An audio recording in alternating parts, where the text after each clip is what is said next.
Rajarhat new টাউনের মধ্যে যে এত সুন্দর একটা পার্ক আছে অনেকে হয়তো বা জানেন না, তো যারা জানেন না তাদের জন্য আজকের এই ভিডিও। তো কয়েকদিন ধরে ফেসবুক ইনস্টাগ্রাম খুললেই একটাই হচ্ছে গিয়ে ভাইরাল পার্ক, সেটা হচ্ছে গিয়ে তরণ্য।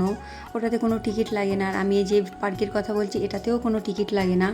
এটা বাচ্চাদের জন্য যেমন ফেমাস বা সুন্দর পরিবেশ বলেন, খেলাধুলোর জায়গা বলেন, সব কিছু যেমন সুন্দর, বড়দের জন্য তেমন সুন্দর। এত সুন্দর জায়গা যে বড়রা আসলে তো পিক তুলতে ভিডিও করতে পাগল হয়ে যাবে, আর বাচ্চারা খেলা করতে করতে কোনটা ছেড়ে কোনটায় যে হচ্ছে কি ওরা খেলা করবে ওটাই ভেবে পাবো না, এমন একটা জায়গা এত সুন্দর। আমি তো বলবো যে ওই যে তরুণ্য পার্কের থেকে আমি ওটা গিয়েছি, আমি যেহেতু ভাইরাল ওটা, তো একবার ভাবলাম যে ঘুরে আসি। আমি ভাইরাল হওয়ার আগ পর্যন্ত আমি ওটাতে যাইনি ভাই, আমিও নিউ টাউনে থাকি, তারপরেও যাওয়া হয়নি। কিন্তু ভাইরাল হওয়ার পরেই আমি গিয়েছি, তো ওটাতে যতটা না ভালো লেগেছে এটা আসার পরে তার থেকে হাজার হাজার গুণ বেশি ভালো। আর এটাতে আমি একবার না বারবারই এসেছি, অনেকবারই, গোনার বাইরে।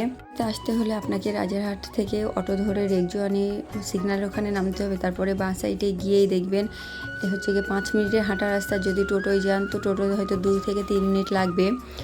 12 নম্বর ট্যাঙ্ক বলে একটা জায়গা আছে, ওই 12 নম্বর পানির ট্যাঙ্কের ওখানেই এই পার্কটা আসে, পাশেই একদম।